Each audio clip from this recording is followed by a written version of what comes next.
What's up, everybody? I'm your host, Tevin, and this is Caleb. Yes, sir. We back in. Yes, sir. We back for episode 2 of Medical Mavericks. All right. So, again, you know what I'm saying? This podcast is definitely, catered towards people that's, interested in EMS, going down that path, you know what I'm saying? Giving you guys like some, some stories, some knowledge, experiences, whatever y'all need, you know what I'm saying? To see if y'all even interested in really coming down here for real, you know what I mean? So hopefully it's informative, and we're going to get into, who we are, who Caleb is, you know what I'm saying? He's the mastermind behind all this, and we're going to, start from there. So, yeah, bro. So, what's up with you, Caleb, though? So, man? How you feeling, man? I'm going to go ahead and give everybody an update since episode 1. So, I've been on a little 5-month hiatus. Yeah. It's been crazy, but I think I got my energy back. So, we back on road now. Yes, sir. Episode 1 did a couple plays. I give a shout out to the people. It was 12 plays? Okay. I think all together, actually had 12 legit plays that sat there and listened to it. Okay. So, episode 1, shout out to those that did those numbers. Absolutely. Episode 2, we back at it. Acrobatic. All I know is mathematics. So yes, sir. We back at it. So, I don't know, man. Ain't much really too much been going on, man. You know, just getting my energy back.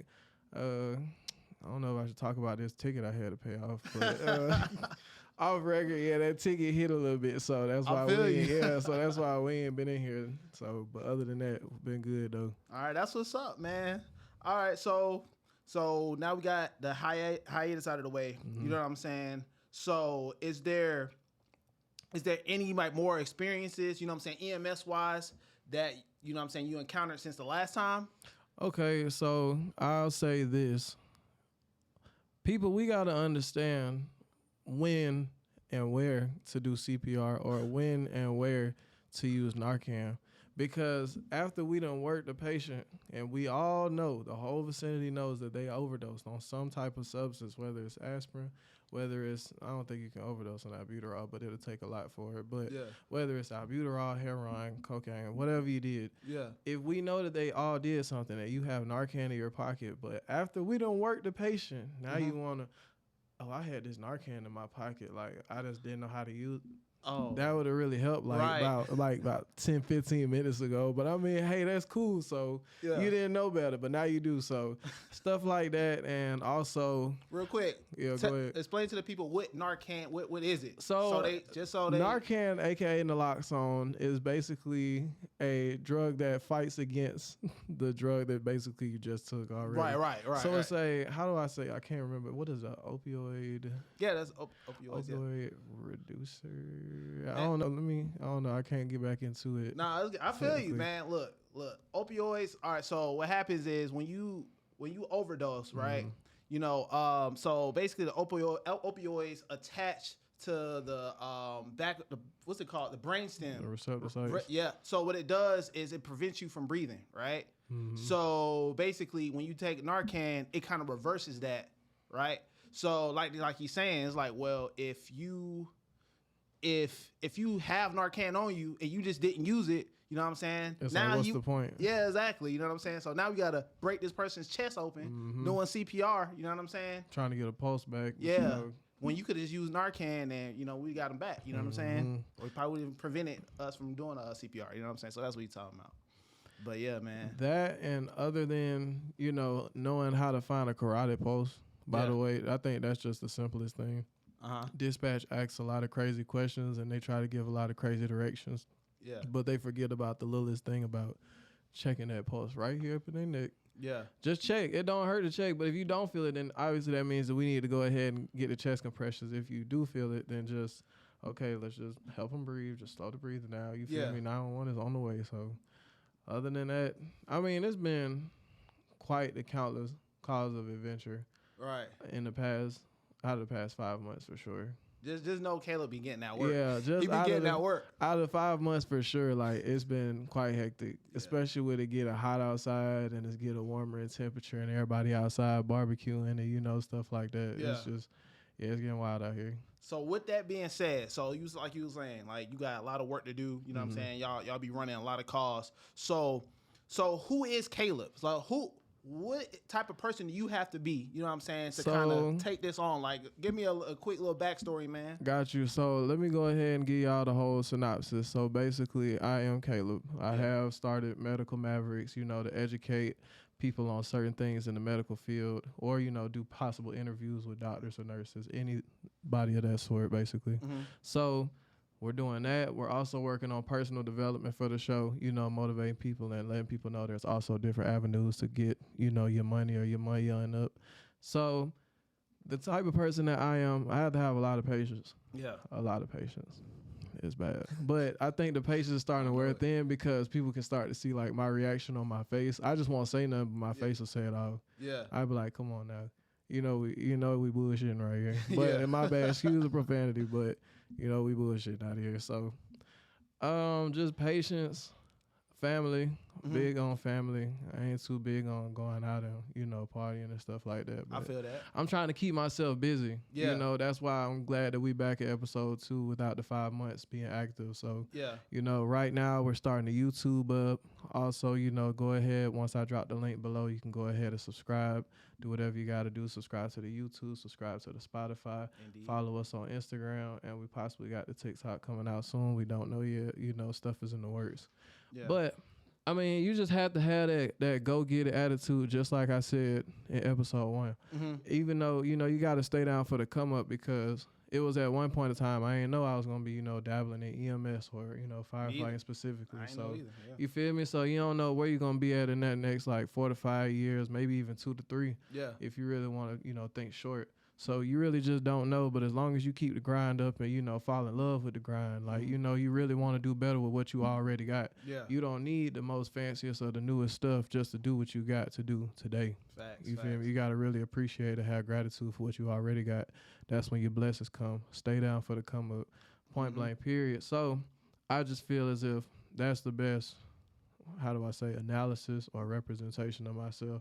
Just staying down with real people. It's only 2 types, real or fake people. That's what I call it. I don't see color. It's real or fake.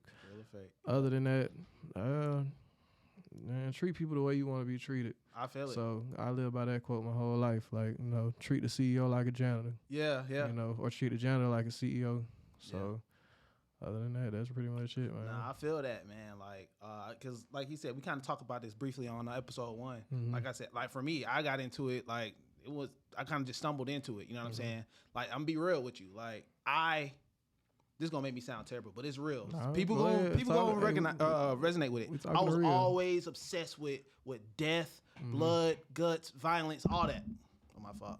See, I got him. See, that was real emotion. You know what I'm saying? So with that being said, like, you know what I'm saying? You know who you are. You know what I'm saying? So with that being said, if you like that aspect of life, because that's what it is. You know what I'm saying? If that's what you're interested in, you know what I'm saying? EMS definitely could be for you. You know what I'm saying? It definitely can be for you. You know what I'm saying? So you gotta, you can't just, you know what I'm saying, have like these certain like interests and then don't act on it. You gonna waste your time in life, bruh. Like, imagine you know what I'm saying? See, I'm 30, right? So imagine you know what I'm saying, 30 or even later. It's never too late, but you always had an interest in something, but you never acted on it. You just stayed at your normal 9 to 5. And I get it. I'm not even going. Yeah, we ain't hating on 9 to 5s. We just saying that it is other avenues out there other than a 9 to 5. Shout out to my 9 to 5s. Ain't nothing wrong with that. Exactly. You know what I'm saying? I'll say this because I could talk all day on that. I'm gonna say this. I feel like, you know, when you do something that you're passionate about, you have more tolerance for failure. Correct. So what I mean is, if you like EMS or blood and guts, whatever, right? When you fail in that subject, when you fail in that field, because you care, you're gonna get back up. Versus, let's say you flipping steaks or something, right? No offense, that's cool. But if you flipping steaks, right? When you fail and you're like, man, I don't care. I don't care about improving in this craft because I never cared in the first place. So you don't got that tolerance, so you just never gonna get better, right? So whether it's EMS or whatever it is, like, you gotta find. No, I ain't gonna say find. You already know. Yeah, you gotta act on the things you actually care about. You know what I'm saying? And you know what I'm saying? From doing that, I got to meet Caleb and a lot of other people in the department, you know what I'm saying, that helped me become a better person. Yes, sir. You know what I'm saying? So like attract like. So, you know what I'm saying? Please don't waste y'all time, bruh.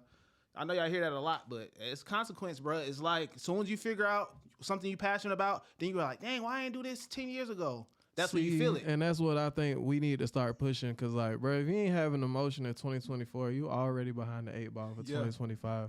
That's what I'm trying to let people know now, whether you streaming, whether you starting a new bake sale, whether you starting a new t-shirt company, whether you starting a rocket ship or RC car company, start it right now in 2024, because you already behind the 8 ball if you putting it in motion in 2025. I'm trying to tell you, this is the year to do that shit right now, because if you don't, you're going to regret that shit in 2025. I'm sorry to use, foul language on here, but, I'm getting my energy back. So now I gotta spit that real. That's right. So, trying to tell you. So, exactly. So, like he was saying, and I'm saying, man, like, look, if y'all interested in it, you know what I'm saying? Hey, y'all came to the right place. So, you know what I'm saying? So, I want to ask you, so, Caleb, is there any recent experiences, EMS-wise, that you feel like was interesting, profound, you know what I'm saying? Like, anything. Like, so, like, actually, I'll start it off. I'm going to go ahead and start it off. A story I want to tell. So, so where, like, our station that I'm at, we don't get very many calls. You know what I'm saying? So I may not have as many stories as Caleb, but man, I'm gonna tell y'all all right, so you know how people be talking about mental health and stuff like that, right? Correct. So I got one to go off of since we talking about that. Yeah. So this is how it works. All right, so you get toned out to a call, right? Yeah. So this particular call was like 3 in the morning, right? Man, we got called. I think it was like difficulty breathing, bruh. So we're like, okay, man, hey, man, you know what I'm saying? We get up, get on the engine, whatever, right?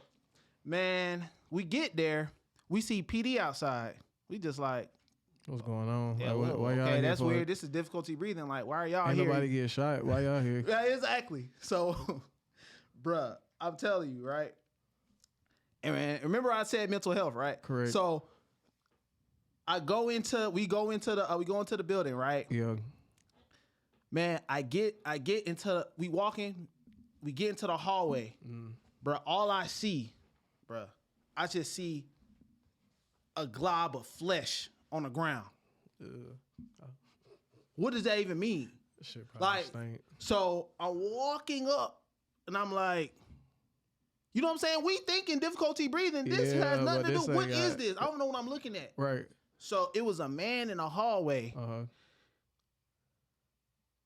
His, I guess, waist down was, I won't say cut off, but he didn't have no legs. So it was like, when you say he ain't had no legs, like, did he have nugs? No, nugs? like, bro, this gonna sound so abstract, bro. Okay. You know how at the bottom of an octopus, how it's like a hole there, right? That's all I seen. Oh, wow. Bruh, it's so weird. I can't even explain it. So imagine waking up at 3 a.m, you thinking, that shit. I'm just like, bruh, that jump burrowed down into my psyche because my mind was not prepared for that. You feel what I'm saying? My mind is thinking this, and then that was that. Yeah. So now it's burrowing to my psyche. I'm like, what is that? It took a while. So what it actually was, we walking up, and there's like feces all on the ground, blood. I'm like, what the heck is this? What kind of scene are you? What kind of is scene this is going on? You know what I'm saying? So ain't nothing in the notes say nothing about feces and blood. Right. So we just over here I'm over here processing, bro. A body of flesh on the floor. Bro, I'm like, what the hell? So we touched the dude to see if he had a pulse. Correct. He didn't. He didn't have a pulse, but he's still warm. So it was like, we gotta get do CPR. So I run back and get the AED. You know what I'm saying? I got it. And then when he came back, and long story short, we started working the dude, right? Yeah. Started working the dude. And so what had happened, I guess he had a medical emergency and he was trying to, I guess, crawl out to get help. You know what I'm saying? He don't got no legs. Right, so he's trying to crawl. So remember how I said he looked like an octopus, right, in a way. So what I was actually looking at, so like I said, waist down was cut off. So, you know what I'm saying? And he was naked. Yeah. Duh. I mean, Forgot to go text. figure. He needs he some help. naked. Yeah, he naked. So I guess he must have crawled out. You know what I'm saying? That's why it was shit and everything, like smeared everywhere, whatever. So dang, I didn't cuss, my fault. Feces everywhere. But you feel what I'm saying? So anyway, we work him and everything. It didn't work out for him. But it was crazy because remember I told you PD was out there, and when ambulance came, they asked PD at the end. It was like, so he was like, what happened? He was like, yeah, man, we seen him. You know, I just seen him on the ground, and you know, he was just down there. He was like, then the ambulance asked him. He was like, well, did you do CPR? He was like, no. He was like, well, how long was he down there? He was like, about 15 minutes. So remember, he was warm when we got there. So if the officer just did CPR, he did something.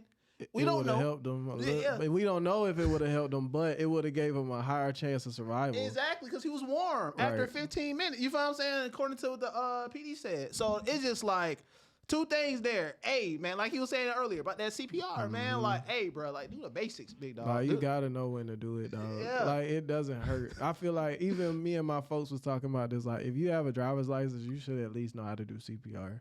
Because ain't no way you could just roll up on scene and just see something, just driving by it. You never know. Yeah. So I feel like me personally, I think y'all should be CPR certified to go figure out some compressions or YouTube, what is it, YouTube University or something. Yeah. It's crazy out here, man. That was crazy. So, you know, not only he could have saved the dude, and then, you know what I'm saying, like that mental health stuff. I mean, I'm okay with it. Let me jump into that. One of the mental health calls. So I'm gonna tell y'all this crazy call I always tell people when I worked at this one unknown station, but my boy knows exactly what call this is. So we get, I think it's like about to be shift change, so it's like probably 4 in the morning. No, I give it like 5:30 in the morning. About 5:30, we get a call for a psychiatric emergency. So we just like, okay, obviously something about to be going on because I've never just been called out for a psychiatric emergency. Yeah. So we get there, and I think one officer was on scene, and then one of the girls come out, and she just like, my mama in there tripping, like she in there wigging out, like she just bit me like a human bite, and showed us the bite mark. And I'm just like, oh, dang, we dealing with one of. Got a zombie. I was like, hold up, well we dealing with one of them. Let me hit one of these before we walk through the door. So yeah, she in there wigging out. Yeah. And so I don't know. I think she took something at the end of the day. Yeah. I think her boyfriend ended up taking something, but we don't know what it was in particular. But yeah, she was wigging out. Dang. I'm talking about like flopping all over the place, just yelling like she was possessed or something.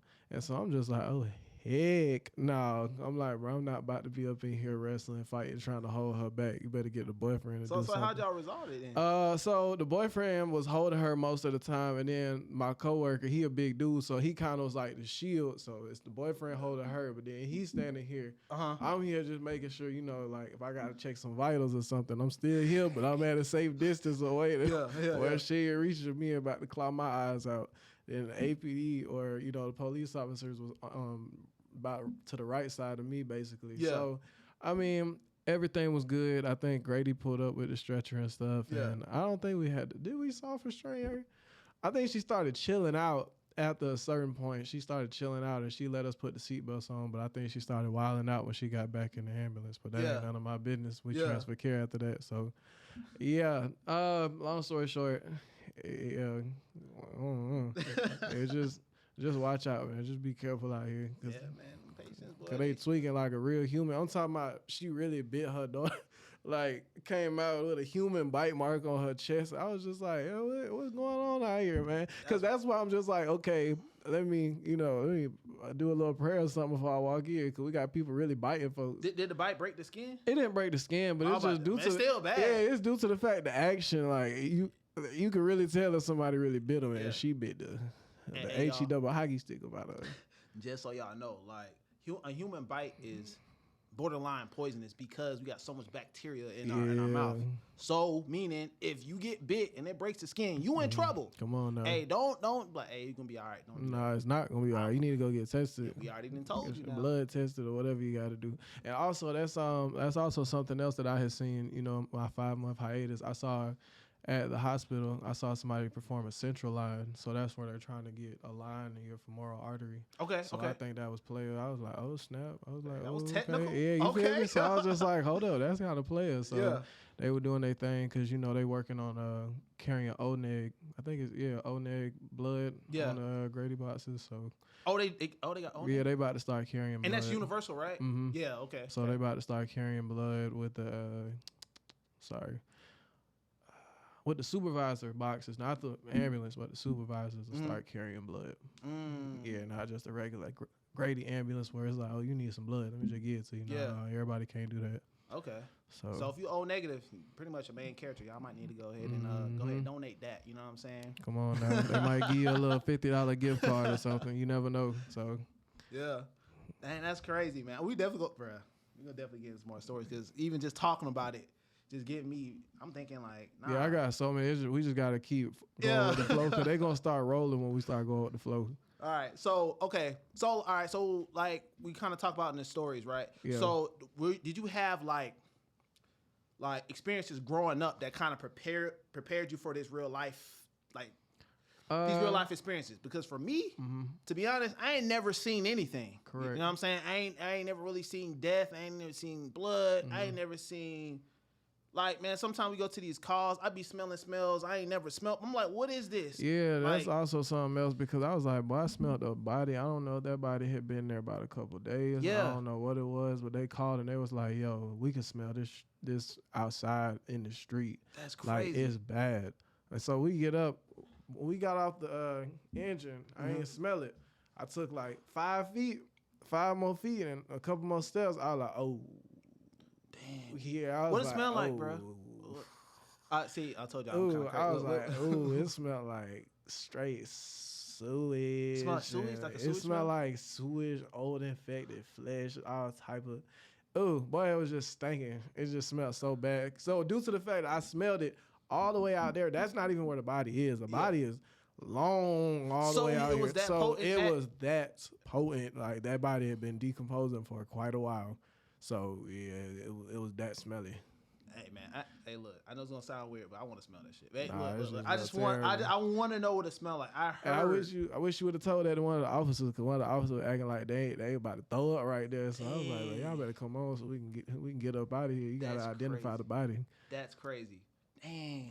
So see, that's perfect. That goes into what I'm asking. So was there like experiences that you had prior to coming into EMS that kind of prepared you for that, or is it something that you just kind of like? Well, I'll say this, just like I said in the last episode, I've always been a person to watch. I always grew up on the west side, so from Oakland City all the way to the West End Mall, so even though I'm not actively in these streets, you obviously gonna see something being on that side of town, whether it's walking by it or whether it's just wrong place, wrong time. So I mean, you never know if you might just walk up to something or just see something you just ain't probably even need to see. Yeah. And I've been around so many demographics of people that I've been accustomed to. What's the word I'm looking for? I've been very versatile. Is that the word I'm looking for? Not versatile, but able to adapt a lot quicker than a lot of people because of different demographics that I've been around. Right. So I guess that plays into the part where it's kind of easier for me to, deal with it and process it. Because I'll say this, natural deaths don't bother me as much as deaths that are, foul play, like somebody getting shot or something like that. I mean, that stuff happens all the time, but, natural deaths don't really happen all the time. Right. Just if people just get sick to the point where it's just that time. So I'm at peace with natural deaths. It'd be them foul play deaths. Like, dang, I wonder what they did. But you can't really tie yourself into it too much, though. So yeah. Oh, that's good. So when you see someone that's died, that's passed on scene or whatever, does that affect you or does it not? No, it really doesn't affect me. Sometimes it's just like, why? But then sometimes it's just like, all right, next call. That's crazy. That's okay. Cool. See, that's what I'm talking about, y'all. It's kind of like next call. Yeah, because that's how I be feeling. Like, I ain't even gonna lie and say I try not to. I just don't. I don't know. It's like an emotional wall. It's just like, I mean, don't get me wrong. Don't take that and think that, hey, I'm not gonna do whatever I can to save you. You know what I'm saying? I'm definitely gonna do that so I can sleep at night. You know what I'm saying? Hey, I did everything I could. You know what I'm saying? But like I guess a lot of people ask this question. I've talked to other, people in EMS. Mm-hmm. They're like, man, I want to look into their eyes and see if I feel something. Mm-hmm. And then one dude, he told me, he was like, first body he seen, he said, I looked into his eyes and he was like, dang, I don't feel nothing. You know what I'm saying? I'm built for this. You know what I'm saying? And I think everyone, I don't say you need that moment, but I remember my first CPR. Yeah. That was the first time. I think that was the first time I've seen someone dead. Mm-hmm. Like, I guess on the scene, in the field. Yeah. I guess I'm articulating that right. So, for example, I've seen dead people in funerals, obviously, but I never seen someone like actually that's just field. dead, like he just died. Right. That was the first time I'm dealing with that. You seen them cleaned up once they got the bomber fluid and stuff. Yeah, exactly. That was the first time I'm seeing someone dead in the field. So, okay. So when we did CPR, so when y'all do CPR, unfortunately, y'all probably gonna break their sternum. Yeah, you'll hear a couple of ribs crack. So so with that, I was doing compressions and I heard it crack, crack, crack, crack. I was like, hold on. Yeah, you know what I'm saying? And it was like a sick feeling. I never felt that before. It just coursed through my body. It was like, oh my God. Yeah, it's a lot. And then I remember the other firefighter. He was like, hey man, don't throw up, man. Don't throw up. I was like, all right. So we doing CPR. I mean, you're doing good if you popping something or breaking something. I mean, you're doing good. Then you start seeing like the saliva and all that shooting out his mouth and stuff like that. I was like, dang, bro, that junk get real, bro. Like, it junk get HD now. Bro, we ran so many of them. Like, it's getting to the point where it's just like when firefighters see that one house that's just always on fire or just a regular one-story wood frame, it's basically like running one of those for a firefighter. That's how many times we run cardiac arrest. Dang. Like, it's just like that. It's just... Yeah. You know, it done been so many. We done figured out, all right, you gonna do this when we get there. You gonna do this when we get there. Like, we already have a preset plan when we get there because we do that many. Yeah. So. Nah, that's real, man. Like, yeah, it just get to a point where you just like, all right, it's just, So after that point, because I remember I was like, dang. It made me kind of question. I was like, dang, do you even want to do this? Yeah. You know what I'm saying? Because that feeling, that sick feeling, that don't suck, dude. See, but let me also paint a good picture, though, because it's sick feelings, but at the same time, it is very fulfilling feelings when you actually save somebody's life. Let me also let y'all know that, put this on a positive note, because it was one time where this guy was having an allergic reaction. I think he was outside cutting the grass, and he had gotten stung by a bee, and he was taking a shower, and he had kind of fell out. I think he was about to go into anaphylactic shock, but he wasn't there quite yet. I think he was just having an allergic reaction. But if we would have took too long and would have worked too slow, it would have possibly went into anaphylaxis for sure. Right. So we I think they drew up some epi, gave him some epi, 1 to 1,000. He was pretty good after that. I mean, his vitals were stable and everything. It's just that his airway was possibly about to close if we would have moved any slower. So other than that, I mean, it was pretty good. The kids and I don't know if the lady or the mom had any part in it, but they had sent the station cupcakes and a little picture they had wrote. So, it's good stuff that also happens out here versus, just cardiac arrest after cardiac arrest and stuff like that. So yeah, it's a wide array of different things. And like I was saying earlier, you know what I'm saying? So that sick feeling I told you I felt. So, afterwards, because again, I was passionate about what I'm doing. Correct. You know what I'm saying? I was able to get back up again. I was like, you know what? Hey, I'm good. You know what I'm saying? And that's important to kind of be in alignment of, whatever you're doing. Because when you get setbacks, if you don't got nothing to get you back up, because AKA, let's say you're not passionate about it, you're just gonna stay down. You know what I'm saying? So and like Caleb is saying, like, I've had calls where we got people back, CPR and stuff like that. Yeah. So it's definitely rewarding when you do your job and and someone's life is prolonged because of that. That does feel good, you know what I'm saying? So, yeah, man. So that's crazy though. So with all the volume of the calls that you guys get, like, do you ever experience like the burnout? Because I remember, like, you know what I'm saying, in the beginning of our EMS school or whatever, you know what I'm saying, I think we're like in the beginning of the chapters, they kind of talk about burnout and stuff like that. So do you have you experienced that? So what I will say, in my 5-month hiatus, it hasn't been necessarily a burnout, but it's trying to figure out my own system and how to deal with 24 hours at a certain station at a particular time. When the call volume exceeds basic calls, like, you know, during daytime you get your basic difficulty breathing, stuff like that. But when it's nighttime, I know to save my energy for nighttime, because Lord knows what will be running at nighttime when the sun go down. Dang. So that's what I've been working on, and you know, just stuff like that. Yeah. Also, what was the question again? I'm So sorry. I was just saying, like, this. So because of the volume of the calls, Correct. do you get like a burnout feeling? Like, Oh, so it's not really burnout, but I'll say this. Let me get back to that now that I understand the question. It's not really necessarily burnout, but I know I got 24 hours here and I'm gone.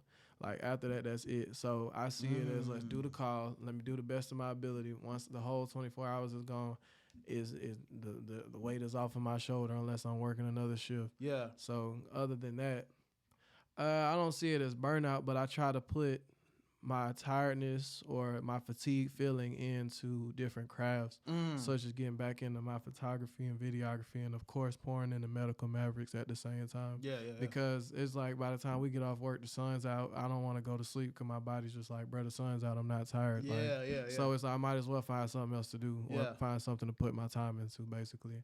And that's why I'm trying to get episode 2 to episode 3. You know, I possibly do these probably every 2 months. We'll see. Yeah. You know, we'll see what the subscribers and everybody want to do. We'll see what the public reacts to. So all right, say less. So essentially, you just put all those, you know, those feelings of fatigue. You put it in other, you know, avenues, and that kind of help alleviate that. You know what I'm saying? Correct. I feel that. I definitely feel that, because I think that, you know, I be feeling bad because people be asking me to do swaps and stuff like that, and people don't understand, like, when I'm gone, like, I'm mentally just gone. Like, you know what I'm saying? And it's crazy because I can also talk about that too, because it's like when I do swaps or I work somewhere else out of my territory, bro, it's like easy bread. Yeah. It's like robbing a bank, bro. Yeah, it's like robbing a bank. Because it's like I'm already at the busiest. Exactly. Like the fifth busiest. We're not going to speak too much, but fifth busiest station. So it's like when we go out here, I'm not trying to brag or nothing, but like when we go out here, it's like, I ask people, when the last time y'all ran a cardiac arrest? They be like, come on, bro, don't bring that over here, bro. Like, they be like, don't bring that over here. I'm just like, what you mean, bro? Because we always running them. And I don't say that as like a cardiac arrest is like the top of the list, but it's a real important thing. And for us to run it that fluently, if I'm going somewhere else and I'm not running them, I'd be like, oh man, this is like, it's like a walk in the park, man. Yeah. Like, so it's stuff like that. So yeah, just working in different territories and different places, you definitely get different call volumes of different varieties. Yeah. Okay. So you was speaking about earlier, you was talking about, you know, the other things you do, like photography and all that good stuff. So can you get into a little bit of that? You know what I'm saying? So we can paint a 3D picture of Caleb. Okay, like, so who is Caleb? So let me tell y'all, for the ones that know, the know. Yeah. And when I say know, the know, they know, because I don't have that Instagram page active right now, but I can reactivate it. But if you remember Guy with a Camera, 2 A's at the end of camera, you know what it is. So if I reactivate the page, it'll be active again. You know, I'm still active out there. But before my career took off the way it is going now, in a good way, not a bad way. But at the time, I was just super busy. I wasn't able to do as many shoots. I wasn't able to do as many videos. So I had to put it on the back burner, sadly. But, you know, at the end of the day, we still got more time now versus us going from Monday through Friday working. Yeah. Now we got 24/48. So, yeah, but the ones that know, I'm going to make sure to clip that right there. Guy with a Camera, 2 A's at the end of camera. Yeah, they trust and believe. So, yeah, they know. Now, I want to ask you, but I don't want to compromise. Nah, it ain't really compromise. What's the question? I'm going to ask you, so what? All right. What's the story behind the name? Yeah. Okay. Or, no, that more so, like, what type of content on there, Okay, man? so when I say Guy with a Camera, I've been shooting and taking pictures and videos since I was 17. Okay. Like, I was in high school. Where it's going. So I started off with like a Canon EOS T4i. Yeah, it was a T4i. Then I think it was a T5i or a T3i. Those were the first cameras I started with. But before I even got that camera, I personally was the only one that had the new iPhone when it had portrait mode. So everybody would be like, bro, come take my picture. Like, come take my picture. So I'd be like, bro, I ain't about to be seen. Y'all gonna have to pay me like $1 a picture if y'all want the portrait mode. Cause everybody's, you know, when they get the new iPhones, everybody don't get the new iPhone immediately. I had the new Joan that had portrait mode. So they was like, hold up, why they pictures look like that? So they was coming to look for me, like, to take the pictures. Yeah. So I was like, all right, there's too many folks. Like, y'all gonna have to give me like $1 or something for a shoot or something. Cause I'm just in high school. Like, this is just, I'm like, okay, my phone got a fancy mode. I'm gonna take pictures. Then when it started, you know, kind of rushing, like, hey, take my picture. I was like, okay, hold on, let me get like a real camera and see what, you know, what the Avenue would do. So I got a real camera, started shooting at 17. You know, just ran off with it ever since. Ever since then, I've upgraded to a Canon 5D Mark IV and a Canon EOS 77D and a DJI Osmo Pocket 3 that I just purchased with the, you know, hold up, here you go right here, you know. Okay. Yeah, that's that the boy that's 10 the, got some you gadgets. Feel me? That's the Pocket 3 right there. Okay. You feel me? So hold up. I'll even turn it so it don't look too crazy. You feel me? We got the screen. Oh, that's hard. You feel me? So it don't look wild on the camera. So nice. It's like stuff like that. And the only reason why I put so much emphasis on God with the camera 2A's at the end of the camera is because all I had back then was photography and videography. Like, there was no plan B. It was like, bro, we about to do this and that's it. Like, that's why I'm like, for the ones that know, I was really out here really trying to put, like, you feel me? It really had to get really the streets on lock if you really want to be technical about it for real. Yeah. So I was always everywhere. Shout out to Art House. Go to Art House. Mm-hmm. The Collective. That's what it is. Art House, the Collective. It's been a minute since, you know, they ain't had no traction with it so far, but back then, for the ones that know about Art House, the Collective, and God with the Camera 2A's and in the camera, you know, if you don't, hey, you lost in the sauce. So, but nah, it wasn't no crazy content. But it's like I did it because all my homies and everybody I knew was always so talented. And I was just like, shit, if I got some good cameras, I'm gonna make you a music video. Right. I'll take you some dope pictures. You feel me? Post it on the ground, get my insights and my, you know, and my clicks up. Yeah. So over time, Guy with the Camera started with like my mom following me to Cam Kirk. Now, like it started. That's why I say Guy with the Camera 2A's in the camera. People only know if they know. Like we started with 100, maybe 200 followers back in the day. Then we shooting up to like 1K now. I think before I deactivated, it has officially 1K. Yeah. So those were hard earned 1K though. Yeah. Not the ones where you have to really go and buy. I'm talking about hard earned 1,000 plus followers. Like I really had to go out here and network. Yeah. Like really had to be out here. So yeah, that's the only reason why I say if you know, you know. If you don't, hey. It is what it is. Dang. So, that's crazy, man. I didn't know you was into it like that. Yeah, man. That does make sense, though. And then shout out to, I also took pictures for Shicey before he got locked up. I got to, see, I don't do no capping. Oh, no. Oh. See, you about to show me. I don't do no capping. I feel that. Hey, show them folks, man. I don't do no capping. Give me a second. That's crazy, man. So why you pulling that up? So you already kind of said that that's what you kind of like did majority of the time. Was there any other I guess avenues that you you got it ready? I don't know where the camera at, but yeah, no cap in my rap, bro. Right before this wasn't right before he got locked up, but this was definitely before he got locked up. Dang. So, bring it to the camera. There's no cap in my rap. There it is. Yeah. So he ain't lying now. There's no he cap is who in he my say rap he now. is now. So, I mean, the only other avenue I had was doing, like I said, shout out to my 9-to-5ers. Like, that's all I was doing. Like, 2019, I had just left Target. Target was on that BS. Mm-hmm. I rocked with Target, but working for him, it was on that BS. Yeah. So, once I got done with that, I got into groundskeeping. No, wait, Target was 2018. Left that in 2019. Did groundskeeping.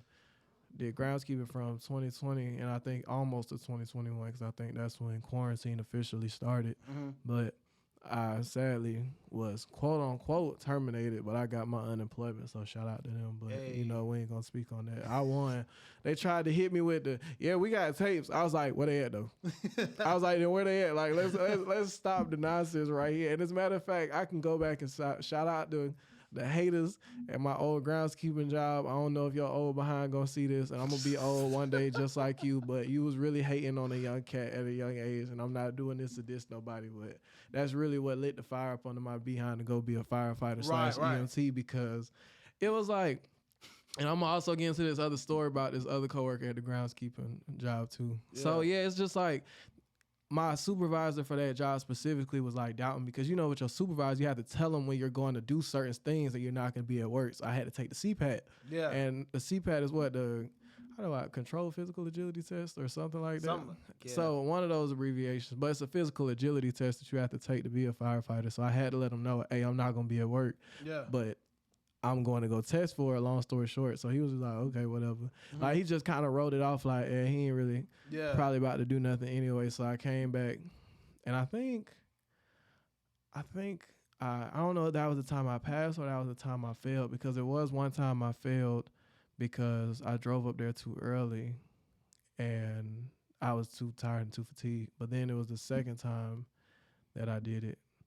I think that was my second time when he was hating and I really went and did it. No. I had my time wrong. The first time I messed up, that's when I think I got my first car. Well, not my first car, but my first purchased one by myself. Hey. And then I think I took the test again because I was slipping and I was tired the first time and I was fatigued. But now I knew what I had to do for the second time, and I went in there with the motivation to F this old job, basically, and pass the test, long story short, with the time that I needed to finish the test in. It was like 10 minutes.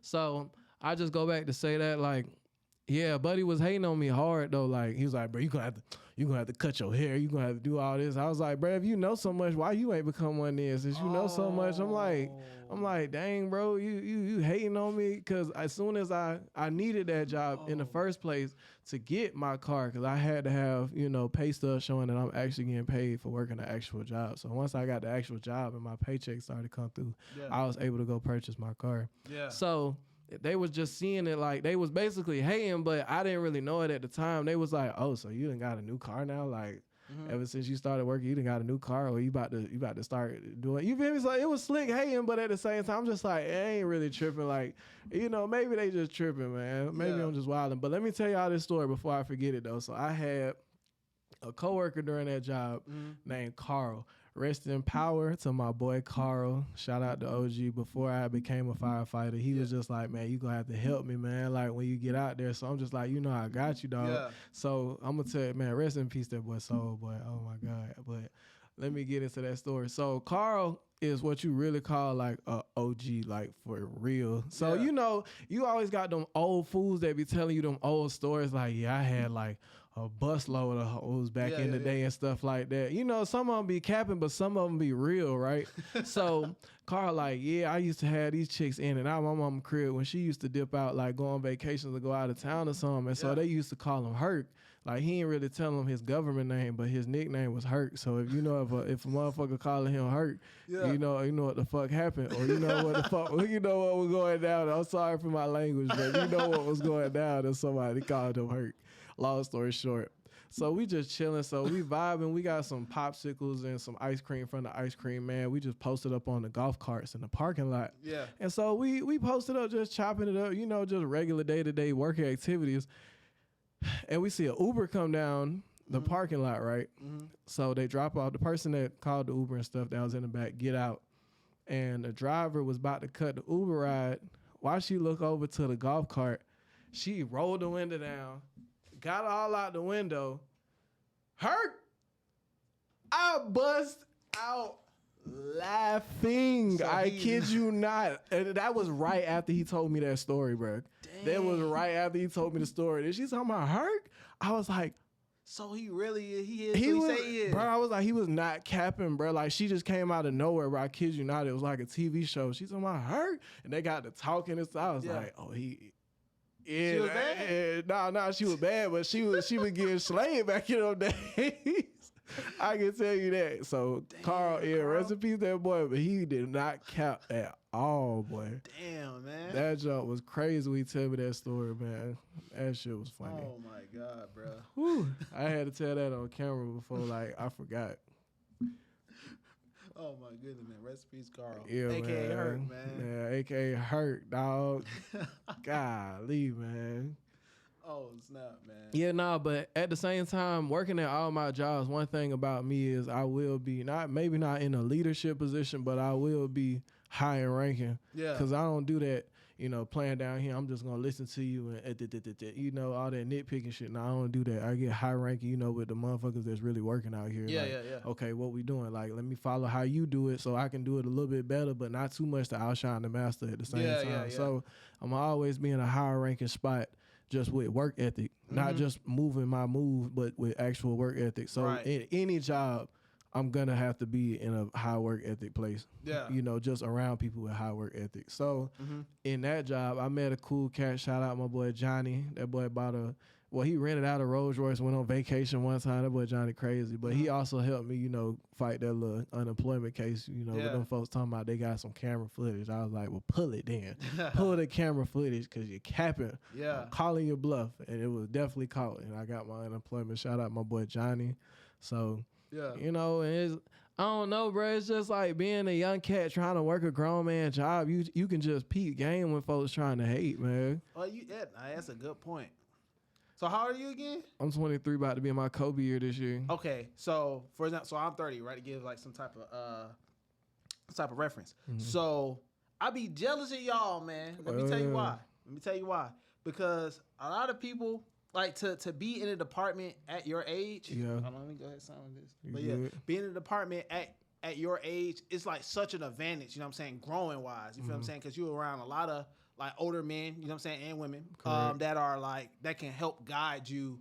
You feel what I'm saying, to just becoming a better person in general, right? So like, what prompted you at a young age to go ahead and go to the department? Because a lot of people that's your age at the department, they usually have like some type of guidance or something, like someone told them to do it. You feel what I'm saying? Usually normal people would just like that age probably just working like a normal job. You feel what I'm saying? So at that young age, what got you to be like, you know what, I'm gonna just go ahead and do this? Okay, so I think, I don't know when it was, but I think it was 19, possibly 20, because I know it was around quarantine. But long story short, my godfather was he was a bat chief, and so he was telling my peoples like, hey, if he need a job, like, apply to be a firefighter, long story short. And I just get tired of people telling me like, oh, your job about to be on the line if you don't do this right, or your job about to be on the line if you don't do this right. And I was just like, I don't like that. So if I'm gonna go do something to save lives and I can get paid for it, and all I gotta work is 10 days out of a month, I was like, but they was selling it like it was, it was gold. So I was just like, well, this must be the new crack or something, because I'm about to sign up. I don't know who you think wouldn't sign up. So I signed up, did what I had to do. And basically that was pretty much it. And just all my old jobs were the driving force, because I always gave my jobs my all, but they ain't really, with 2 weeks notice and that's it. You going, you just a number on a piece of board. I mean, it's the same with every business and stuff, but at the same time, I feel like I can fulfill a lot more being a firefighter and an EMT versus a groundskeeper and working at Target stocking shelves back then. But hey, shout out to them though, because everybody got a job to do. I'm just saying, me personally, I was like, I know I got more that I can do. Like, I know I got more than what I'm working with than just this. Like, I always looked at the bigger picture. No matter how long it took to get there, I always knew it was a bigger picture. No, that's real. Hey, that's some real stuff. So pretty much you kind of prove what I said. Like someone told, or someone that you knew that was a battalion chief, right? Mm-hmm. You know what I'm saying? Put that in your ear, and that's important, man. That's it. See, bro, it's about who you know, man. Yeah, like, it's about who you know, and it's just, bro, it's important. Yeah, like, and respecting your elders, dog. Like, we getting to the point where I'm starting to see on the internet, like, the young cats just starting to walk around with switches and just disrespecting old folks, and they be like, oh, pull your pants up or something. Like, it's really just respect. I know you don't want to do it, and you about to pull the switch out just to shoot a MF for just because he tell you pull your pants up. But I mean, it's a new day and age, bro. Like, why crash out when you could just respect your elders? Like, they telling you that for a reason. They not just telling you that just to annoy you. So we getting to that point where it's just like people just willing to crash out just for no reason. Yeah. I mean, that's how you want it. Get it how you live. I ain't hating, but I don't know. I mean, I feel like you should just respect your elders though at the end of the day. Nah, that's real, man. So it can really help you, bro. Like I'm telling you, man. Like people be thinking you know what I'm saying, you be making all these decisions and stuff like by yourself, man. If you have like someone like a mentor, someone in just in a higher position, whatever that you know, that have good head on their shoulders, bro, they can like they can drastically alter the path of your life, you know what I'm saying, in a positive way. Like, you know what I'm saying? Like, it's done with you, you know what I'm saying? So that's crazy, you know what I'm saying? So yeah, like again, like young people, you know what I'm saying? really regardless of age. But you know, if you are young, man, like don't waste your time. If you really don't know what you want to do, but again, if you feel like you have an affinity for this stuff, you know what I'm saying, man, just go try it out. And man. I feel like it's not Please. even really about even young or old. I feel like we're always chasing something. You feel me? We already on the countdown as soon as we come out anyway. Yeah. So it's just like shit. It's just moving a little faster. Your knees don't move the same way. Your elbows don't move the same way. But shit, you still got hustle. You still got motion. You still woke up this morning. Like, and I think that's something that we all forget to just be grateful for just waking up. Because there's a lot of folks that don't wake up. Yeah. Honestly, like they just don't wake up. They just gone. They done transition. Yeah. In their sleep, and there's nothing wrong with that. But you just appreciate that you actually woke up with a roof above your head. You know, whether it's family drama or it's a lot of other stuff going on.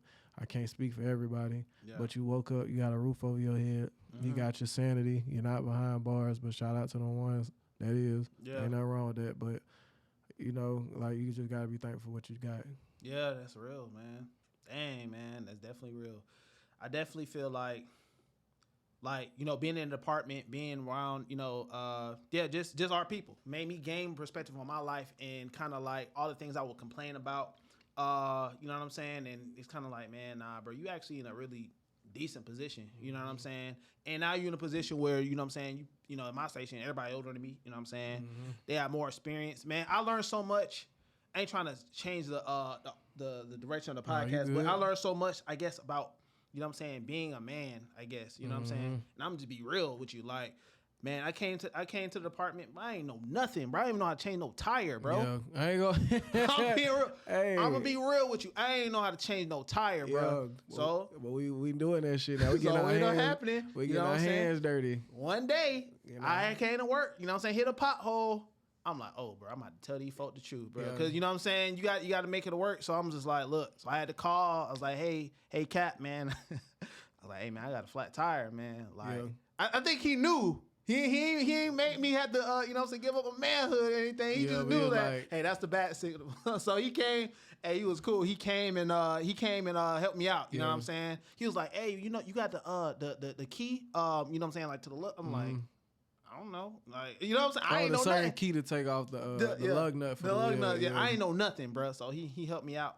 After that, I was like, hey, man, he gave me a pass. He ain't blow up my spot. You know what I'm saying? All right, cool. So I seen one of the, you know what I'm saying, maybe like a month later or whatever, I seen one of the firefighters, they was working on their car.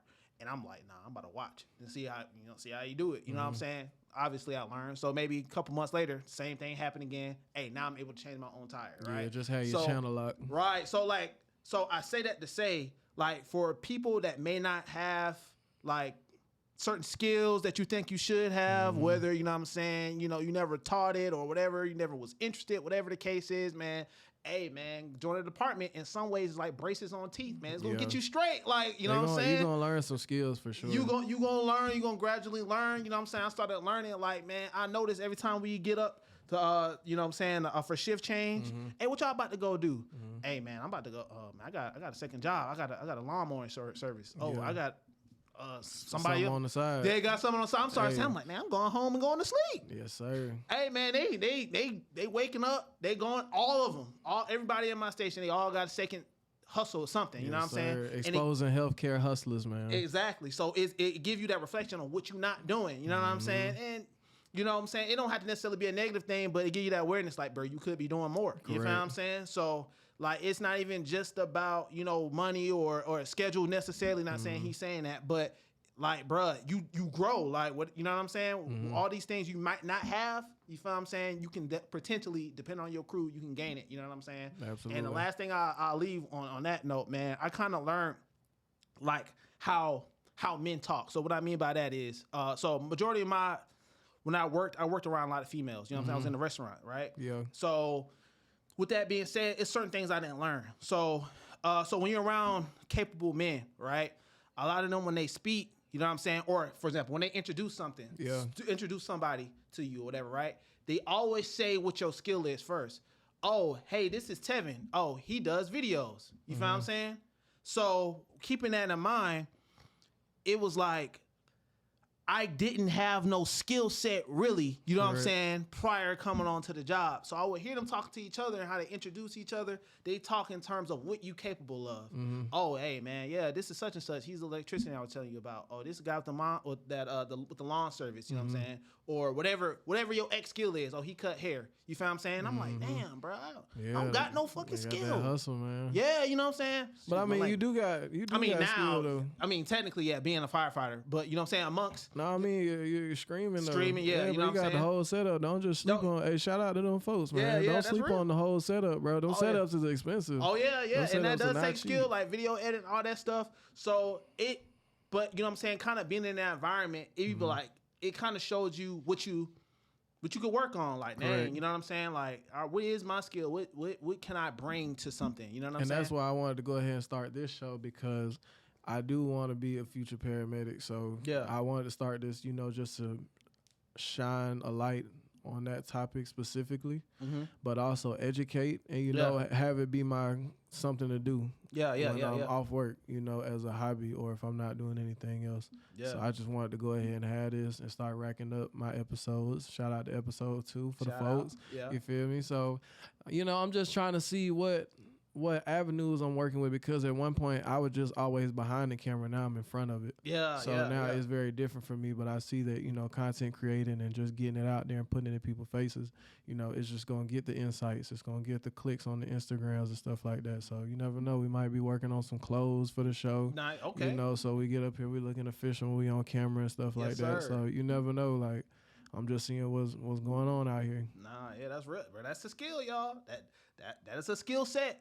I don't know if y'all know, but in Atlanta, there's a whole bunch of different apartments, townhomes, all this stuff being built, and they like 300,000 something plus. You know what I'm saying? I'm gonna also go back on that topic. No, go ahead, finish what you were saying. Yeah. And I was just gonna say, like, with that being said, I'm like, who the hell is affording this? Yeah. Hey man, it's a lot of people that got them digital skills. You know what I'm saying? Making websites and stuff like that. You know what I'm saying? That's probably who moving into those spaces. So, you know what I'm saying? Man, get you a skill, but not just to say that, but get you something that you passionate about, man. Yeah. You know what I'm saying? Get you a skill, get you something you passionate about, but also get you a team. Because like old Atlanta used to be like so easy to just bump into people. Like even I don't know if y'all listen to Machine Gun Kelly and Trippie Redd. Nobody probably do, but they probably don't. So those two been linked up like a while ago, and they just made them an EP/album recently. But people just wondered like, how did they end up linking up automatically? But back in the old Atlanta SoundCloud days, bro, everybody was at the studio, or all the photographers, everybody was, taking pictures at the same spots or taking videos at the same spots. That's why everybody started, making something that they could own, like Cam Kirk Studios, or everybody started putting a label and name on stuff. So now that they own it, so when people come and collab, now it's more of a business versus us all just being there, just just in each other's space. Now it's an actual business, and now we actually running something, and now we actually hustling towards a goal now in 2024. So I just say that to get your team together and go ahead and just start something, because you never know what could hit or miss. Yeah. And I'm just going back to that old Atlanta stuff where, you could just run into anybody. You could bump shoulders with T.I., long story. I mean, you probably can still do that nowadays, but, it's just all type of people just walking the street like a regular person, though. Yeah. And, you just bump into them, network, boom, bop, now y'all working, got 2 music videos under your belt, and it ain't even 2022 yet, So they was working back then for real. Dang. And they working now, but it's harder because everything's just so digital. Everybody want to do it via phone. No, we gotta get back hand to hand with folks. And we're actually really out here trying to work the ground up. Yeah, that's real, man. Well, I know that. I know it, man. Dang, man. So with that being said, Caleb, is there anything? I seen you brought your notebook. You know what I'm saying? I had brought this. So let me be specific. So I brought this for a mini segment. It ain't gonna take long, but basically, it's Espanol for patient assessment. So I'm gonna give y'all one phrase. So no, the reason why I really did this was because it's been times where I show up on scene and we actually have, Hispanics that we're dealing with. Yeah. So it's like a whole apartment full of Hispanics, and some of them really don't talk good English. Yeah. So I have an app. I use Spanish Dictionary. I think my Espanol is pretty decent, or my Spanish is pretty decent. My pronunciation. But the Spanish Dictionary app works for the most part because they're just like Okay, well, yeah. Now my arm feel you. So for example, brazo hurts. That's arm or tummy, barriga. That's the tummy. So those are just parts of the body. Or cómo te sientes ahora? How are you feeling now? Now, yeah. ¿Cuál es el problema? What is the problem? Puedo tomar sus signos vitales? Can I take your vital signs? Oh, okay. Or puedes ayudar? Do you need help? Yeah, okay. So it's just stuff like that that I feel like some people should know. No, you actually right. Let me get in with that because we just had a call. Mm-hmm. We got toned out. Was an OB call. Mm-hmm. We're like, okay, whatever. You know what I'm saying? Man, we got an MDT said the head is showing, the crown is showing. I was like, oh my God, who waits this long? Yeah. We get there, they was Hispanic. They don't speak no English. They don't speak no English. Oh my God. So crazy that you just man, we get up in there. You know what I'm saying? And we get in there, like no one speaks English. And that's exactly when I'm getting my phone, like, okay, Spanish dictionary quick, because we don't know when this baby, like, I don't know how long it took for her, what's it called? The contractions. We don't know what's going on, because I'm like, damn, they don't speak English. Yeah. Like that's the first thing that's running through my mind. I'm just like, oh snap, they don't speak English. They got the baby crowning. We don't know how far the baby. Like, that's a lot of factors. Bruh, that's what I'm saying. That don't like a little like a movie almost, kind of like, oh my. Yeah, that shit can go like for Adam Sandler movie or something. It was like, bruh, are you serious, bruh? And luckily the baby was already out by the time we got there. But yeah, so like knowing. So what's the app called? You said Spanish dictionary. Okay, say less. Because I was just kind of like. Because you feel me? I've also dabbled in Spanish back in my high school days. Yeah. Long story short, because I tried to holler at, a little Hispanic back in them days. So I tried to learn, Duolingo. I was trying to get right. But sadly, those efforts didn't go the way specifically. But they, they didn't really go nowhere with the traction. I feel it. So that's the reason why I'm just like, okay, maybe, it is good to know something just for work. Facts. So Spanish dictionary, y'all. If y'all have nothing else. Yeah, but I learned Google Translate ain't the best, because they'll be like, what are you saying? Like when I put it through Google Translate and I read it, they'll be like, I don't get it, because I guess it's a different dialect or a different way to say it.